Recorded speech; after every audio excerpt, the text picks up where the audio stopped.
Friends, welcome to our channel. இன்னைக்கு சூப்பரான eggless sponge cake தாங்க பார்க்க போகிறோம். இன்னைக்கு கப்பெல்லாம் யூஸ் பண்ணாமல் கிளாஸையே மெஷர்மெண்ட்டாக தாங்க எடுத்துக்க போகிறேன். நல்ல ஃபுல் ஃபேட் மில்கை வந்து நல்லா காய்ச்சி ஆற வச்சு எடுத்துக்கோங்க. அரை கிளாஸ் மில்க் ஆட் பண்ணிக்கலாம். ஒரு ஸ்பூன் அளவுக்கு வினிகர். ஸ்பாஞ்ச் கேக்குக்கு ஃப்ரெஷ்ஷான butter cream taste wise and சூப்பராக இருக்கும். ட்ரை இன்க்ரீடியன்ட் ரெடி பண்ணிக்கலாம். ஒரு கிளாஸ் அளவுக்கு மைதா மாவு எடுத்துக்கலாம். தலை தட்டி ஆட் பண்ணிக்கோங்க. ஒரு ஸ்பூன் அளவுக்கு பேக்கிங் பவுடர், அரை ஸ்பூன் அளவுக்கு பேக்கிங் சோடா, கொஞ்சமாக உப்பு, ஒரு பிஞ்ச் அளவு. இதை நல்லா ஜடிச்சு எடுத்துக்கலாம். இந்த மாதிரி ஜடிக்கும் போது கேக் வந்து பர்ஃபெக்டாக வரும், கட்டிகள் இல்லாமல். ஈவனாக மிக்ஸ் பண்ணி விட்டுறலாம். அப்போ தான் பேக்கிங் அண்ட் பேக்கிங் சோடா ஈவனாக இருக்கும். 1/4 கிளாஸ் அளவுக்கு மெல்ட் பண்ண பட்டர் ஆட் பண்ணிக்கிறேன். இது அன்சால்டட் பட்டர். அதே கப்பில் அரை கப் அளவுக்கு சுகர் பவுடர். பட்டரை சுகரையும் நான் மிக்ஸ் பண்ணி எடுத்துக்கிறேன். நம்ம பட்டர் க்ரீம் ரெடியாக இருக்குது, ஸோ அதை நம்ம இப்போ ஆட் பண்ணிக்கலாம். இதை அப்படியே லைட்டாக ஒரு மிக்ஸ் பண்ணி எடுத்துக்கலாம்.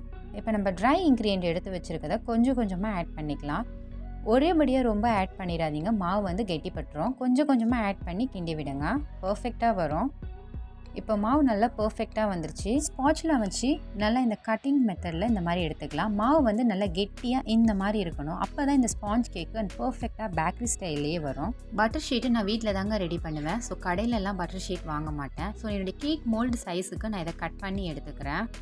நீங்கள் கேக் மோல்டில் சுற்றி பட்டர் ஷீட்டு வச்சுருங்க. அப்படி வைக்கும் பொழுது நம்மளுடைய கேக் வந்து சைடெல்லாம் வந்து ரொம்ப ட்ரையாக ஆகாது, பர்ஃபெக்டாக இருக்கும். கேக் பேட்டரை வந்து நம்ம ஆட் பண்ணிக்கலாம். மோல்டுக்கு ஏற்ற மாதிரி நல்லா ஸ்ப்ரெட் பண்ணி எடுத்துக்கலாம். இன்னும் உங்களுக்கு ஒரு மெத்தட் சொல்கிறேன். நிறைய பேருக்கு வந்து கேக்கு விரிசல் வர காரணம் என்னென்னா ஹேர் இருக்கிறது தான்.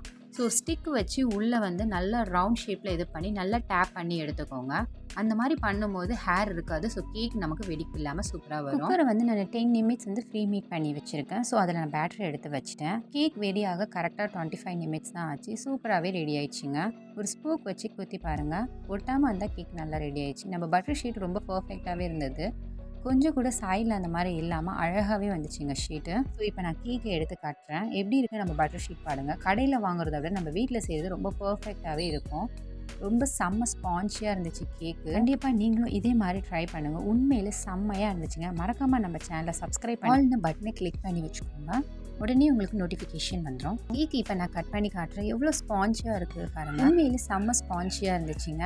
நிறைய பேர் கேட்கலாம் பட்டருக்கு பதிலாக ஆயில் யூஸ் பண்ணலாமா? ஆயில் வந்து அவ்வளோ பர்ஃபெக்டாக வராது.